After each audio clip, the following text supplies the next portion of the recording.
दुनिया भर का तेल निचोड़कर खुद को शांति का दूत बताते हैं अमेरिका वाले दूसरों के घरों में आग लगाकर अपना हाथ सेक आते हैं। अगर आप आज तक ये सोचते थे कि डोनाल्ड ट्रंप ऐसा एक आदमी है जिसके दिमाग में ना तो कोई प्लानिंग नाम का चीज है और ना ही कोई स्टेबिलिटी नाम का चीज है, वो बस मन में जो आता है जो मर्जी उससे होता है वही वो कर देता है। जैसे कि ईरान पर हमला, ईरान पर यूएस ने क्यों हमला किया?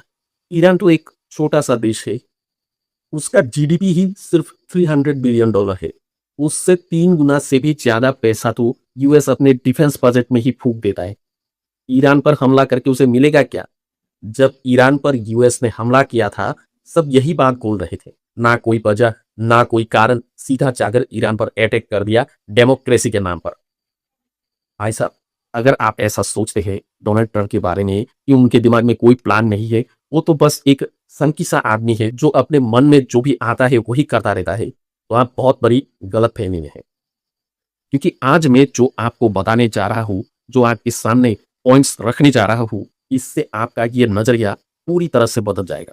देखिए, जो यूएस द्वारा वेनेजुएला पर अटैक करके वेनेजुएला के प्रेसिडेंट निकोलस मादुरो को किडनैप कर लिया गया था अमेरिका द्वारा और फिर ईरान पर हमला किया गया, ये दोनों कोई डिसकनेक्टेड इवेंट नहीं है। ये दोनों कोई इंडिपेंडेंट इवेंट नहीं है, ये बहुत ही इंटरलिंक्ड इवेंट है।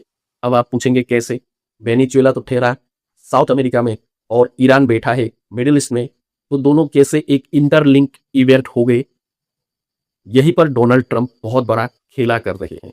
देखिए, इस कहानी की शुरुआत डोनाल्ड ट्रंप के सेकेंड टाइम प्रेसिडेंट इलेक्ट होने से पहले ही हो चुकी थी। दरअसल में सेकेंड टाइम डोनाल्ड ट्रंप जब इलेक्शन में खड़े हुए थे तो उनका फंडिंग कौन कर रहा था? डोनाल्ड ट्रंप के साथ क्लोज डोर में बिग ऑयल कंपनीज के साथ मीटिंग हुई और उन कंपनीज ने डोनाल्ड ट्रंप को फंडिंग किया। किसके लिए? इलेक्शन के लिए, ताकि डोनाल्ड ट्रंप जीत जाए और उनका इंटरेस्ट सर्व हो। आपको याद होगा जब डोनाल्ड ट्रंप प्रेसिडेंट के रूप में सिलेक्ट हुए थे, मतलब इलेक्ट हुए थे दूसरी बार, तब उन्होंने एक डिपार्टमेंट ऑफ इफिशियंसी बनाया था जिसका हेड बना दिया गया था इलोन मस्क को। अब इलोन मस्क ठहरा एक क्लीन एनर्जी का सपोर्टर, वो इलेक्ट्रॉनिक व्हीकल को प्रमोट करता है, ईवीज को प्रमोट करता है। उनका टेस्ला ईवीज के लिए बहुत ज्यादा फेमस है पूरी दुनिया भर में।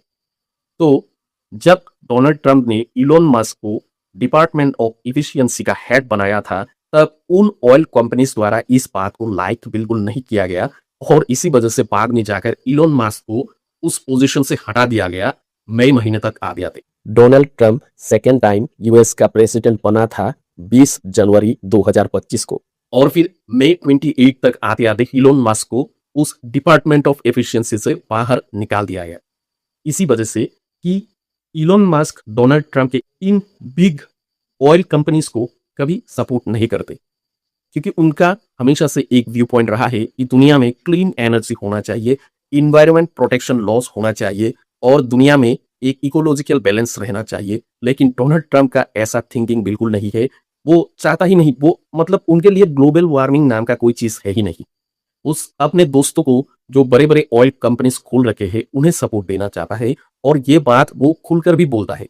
दरअसल में उस वक्त डोनाल्ड ट्रंप एक बिल लेकर आ रहे थे, वन बिग ब्यूटीफुल बिल। उस बिल में यही सब था कि पेट्रोलियम और पेट्रोलियम प्रोडक्ट्स जैसे पेट्रोल, डीजल, इन सब को प्रमोशन मिलना चाहिए यूएस में। और उसके तहत उन्होंने एक कैंपेन भी चलाया था, ड्रिल बेबी ड्रिल। उन्होंने यूएस में ये दिखाया कि यूएस में पेट्रोलियम प्रोडक्ट्स की बहुत कमी है, उन्हें ड्रिल करना चाहिए। लेकिन ये ऐसा कुछ भी नहीं था। यूएस में पर्याप्त मात्रा में क्रूड ऑयल और इनसे बने प्रोडक्ट्स उपलब्ध थे। तो फिर ये ड्रिल बेबी ड्रिल का नारा डोनाल्ड ट्रंप द्वारा क्यों चलाया गया? उस वक्त लोगों को समझ नहीं आ रही थी कि डोनाल्ड ट्रंप आखिर करना क्या चाहता है, वो बोलना क्या चाहते हैं। लेकिन फिर धीरे धीरे चीजें अनफोल्ड होने लगी। 2026 तक आते आते सारी प्लानिंग हो चुकी थी। वेनेजुएला के चारों तरफ यूएस ने अपने नेवी लगा रखे थे, पूरा ब्लॉकेट चल रहा था। वेनेजुएला से ना कोई सामान ढंग से बाहर आ रहा था और ना ही बाहर से सामान वेनेजुएला में जा रहा था। दरअसल में drill baby drill campaign Donald Trump इसलिए चला रहे थे क्योंकि उनके जो ऑयल कंपनी वाले पार्टनर्स थे उनको वेनेजुएला वो गिफ्ट करना चाहते थे कि बेटा हम ड्रिल तो करेंगे लेकिन यूएस में नहीं, वेनेजुएला में करेंगे। तो 3 जनवरी 2026 को यूएस वेनेजुएला पर हमला कर देता है और सिर्फ 150 मिनट्स के अंदर एक ऑपरेशन खत्म किया जाता है जिसमें वेनेजुएला के प्रेसिडेंट को ही किडनैप कर लिया जाता है। सोचिए, ये इतिहास में पहली बार हुआ है कि किसी देश के सिटिंग प्रेसिडेंट को किडनैप कर लिया गया किसी दूसरे देश द्वारा। उस वक्त प्रेसिडेंट डोनाल्ड ट्रंप नारा लगा रहे थे कि ये तो हम डेमोक्रेसी स्थापित करने के लिए कर रहे हैं, ये जो वेनेजुएला है इसमें कम्युनिस्ट टाइप की सरकार है, हम यहाँ पर डेमोक्रेसी लाना चाहते हैं और इसलिए हम वेनेजुएला के प्रेसिडेंट मादुरो को उठा कर लाए। उन पर तरह तरह के चार्जेस लगाए गए कि ये आदमी ड्रग्स का तस्करी करता है, ये पूरी यूएस में ड्रग्स बेचता है, इसलिए हम इसको कब्जा करके लेकर आए। लेकिन कुछ ही दिन बाद डोनाल्ड ट्रंप खुद ही बोलने लगे, ये जो वेनेजुएला पर कब्जा किया है हमने, ये दरअसल में हमने ऑयल कंपनीज को बढ़ावा देने के लिए किया है। यहां से हम इतना सारा ऑयल निकालेंगे कि हम माला माल हो जाएंगे। देखिए, खुद प्रेसिडेंट ने ये बात बोल रहा है कि दूसरे देश का ऑयल हम बेचेंगे। इतना खतरनाक आदमी है। अब यहाँ पर आपके मन में एक सवाल जरूर उठ रहा होगा कि भाई साहब, वेनेजुएला पर कब्जा डोनाल्ड ट्रंप ने करवाया ऑयल कंपनीज को प्रमोट देने के लिए, ये बात तो सही है, लेकिन यह ईरान कहाँ बीच में आकर टपक पड़ा? ईरान के साथ क्या कनेक्शन है? यही तो खेला है दोस्तों, यहीं पर डोनाल्ड ट्रंप खेला कर गए। क्यों, मैं आपको बताता हूं। देखिए, वेनेजुएला में जो ऑयल पाया जाता है, जो क्रूड ऑयल वेनेजुएला में पाया जाता है, वो है hard crude oil. Hard crude oil बहुत ही गाढ़ा होता है, कोल tar की तरह होता है, उससे प्रोसेसिंग करना बहुत ही मुश्किल होता है। पहली बात तो उसे निकालना ही मुश्किल होता है जमीन के नीचे से, फिर जब उसे निकाला जाता है उसे प्रोसेसिंग करना और भी ज्यादा मुश्किल होता है, इसमें बहुत पैसे लगते हैं। तो इसके लिए एक नॉर्मल सिचुएशन में वेनेजुएला के ऑयल को निकाल कर ऑयल कंपनीज उससे ऑयल बना के उसको प्रोसेसिंग करके रिफाइन करके उसे बेचकर प्रॉफिट नहीं कमा सकते। आप समझ रहे?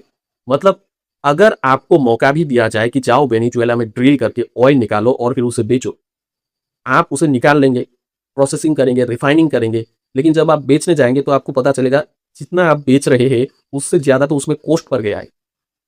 यहां पर डोनाल्ड ट्रंप ने एक बहुत बड़ा खेला कर दिया। उसने क्या किया, अगले महीने के अंत में फरवरी 28 को ईरान पर हमला करवा दिया इजराइल के साथ मिलकर। देखिए, इजराइल तो हमेशा से मिडिल ईस्ट के किसी भी देश में हमला करने के लिए तैयार ही रहता है।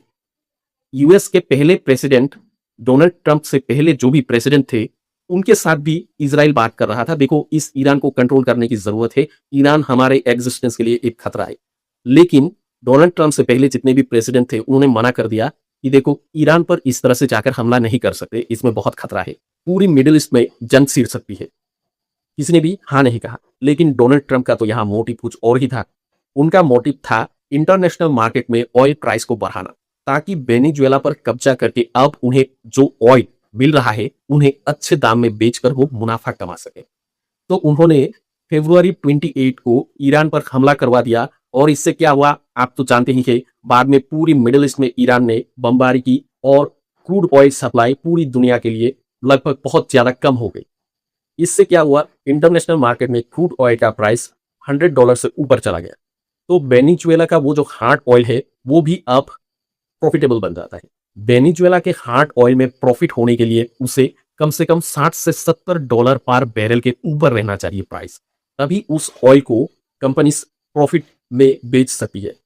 तो जैसे ही ईरान पर हमला हुआ, ईरान ने स्ट्रेट ऑफ हॉर्मुज को बंद कर दिया, पूरी मिडिल ईस्ट के देशों में बमबारी की, ऑयल का प्राइस ऊपर चला गया और यूएस धड़ाधड़ ऑयल बेच रहा है वेनेजुएला से।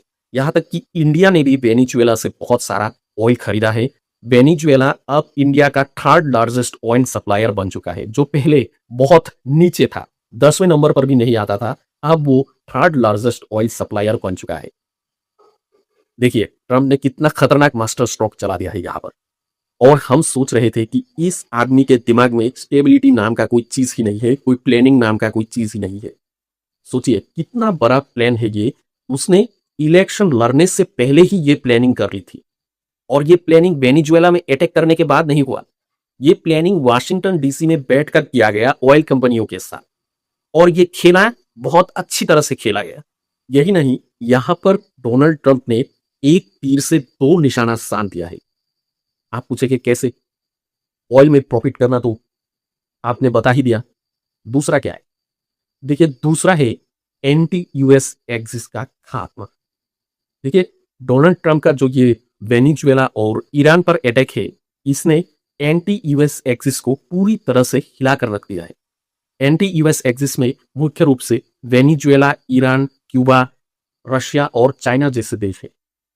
अब जैसे ही वेनेजुएला और ईरान पर हमला हुआ, रशिया और चाइना अब बहुत ज्यादा वीक पड़ गया है। उनमें उतनी ताकत तो बची है कि यूएस के खिलाफ खड़ा हो सके, लेकिन साइकोलॉजिकली वो लोग बहुत ज्यादा वीक हो चुके हैं। वो लोग समझ चुके हैं कि अमेरिका कभी भी कुछ भी कर सकता है, किसी पर भी हमला कर सकता है। किसी भी देश जो अमेरिका के खिलाफ है, उन पर अमेरिका कभी भी हमला कर सकता है। भले ही बड़े बड़े देश चाइना और रशिया जैसे देशों पर अमेरिका इतना जल्दी हमला ना करता हो, लेकिन जो छोटे छोटे देश है जैसे कि क्यूबा, उन देशों पर अमेरिका कभी भी हमला कर सकता है। ये बात अमेरिका ने साबित कर दिया है। यही नहीं, इस हमले से अमेरिका को एक बहुत बड़ा लेवरेज मिल गया है एशिया में, क्योंकि ज्यादातर एशियन इकोनॉमीज जैसे इंडिया और चाइना मिडिल ईस्ट के ऑयल पर निर्भर है। मिडिल ईस्ट से पेट्रोलियम प्रोडक्ट्स आना पूरी तरह से अगर बंद हो गया तो इंडिया और चाइना के लिए बहुत मुसीबत खड़ी हो सकती है। ये बात यूएस और डोनाल्ड ट्रंप बहुत पहले से ही जानता था। तो इन देशों पर प्रेशर बनाने के लिए भी डोनाल्ड ट्रंप इस स्ट्रेटेजी का इस्तेमाल कर रहे हैं कि जंग तो होनी चाहिए और क्रूड ऑयल का प्राइस बढ़ना चाहिए, तभी तो असली खेला होगा। अब आप बोलेंगे, अगर ऐसा है तो यूएस सीज फायर क्यों करवाना चाहता है, क्यों एक पीस डील करवाना चाहता है ईरान के साथ? कोई पीस डील नहीं करवाना चाहता डोनाल्ड ट्रंप। ठीक है, डोनाल्ड ट्रंप ने ऐसी ऐसी शर्तें रखा है ईरान के सामने कि यहां पर कोई पीस डील होगा ही नहीं, और ईरान भी नहीं चाहता कि कोई पीस डील हो, क्योंकि ईरान तो अपना ऑयल वैसे भी बेच ही रहा है। यूएस क्या कहता है कि ईरान अपना सारा जो एनरिच यूरेनियम है सब यूएस को सौंप दे और इजराइल को एक देश के हिसाब से मान्यता दे। सिर्फ ईरान ही नहीं, पूरे मिडिल ईस्ट के जितने भी देश है सभी अब्राहम एकॉर्ड को साइन कर ले। ऐसा कभी होगा ही नहीं, होने का चांसेस 0 के बराबर है। दो एक देश इजराइल के अब्राहम एकॉर्ड को साइन कर सकता है, लेकिन पूरी मिडिल ईस्ट के जितने भी देश है सभी उस अब्राहम एकॉर्ड को साइन करना है, मतलब ये नामुमकिन जैसा है, और ये डोनाल्ड ट्रंप ही चाहता है। डोनाल्ड ट्रंप उसके पीछे भी पड़ा है कि देखो, तुम्हें एनरिच यूरेनियम हमें सौंपना है, साथ में सभी देशों को अब्राहम एकॉर्ड को साइन करना होगा, इजराइल को मान्यता देना होगा, और भी बहुत सारी शर्तें रखा है डोनाल्ड ट्रंप ने, जो कि ईरान कभी मानने के लिए तैयार ही नहीं होगा। तो यहाँ पर कोई पीस डील होने वाला ही नहीं है, और ये परिस्थिति ऐसे ही चलती रहेगी।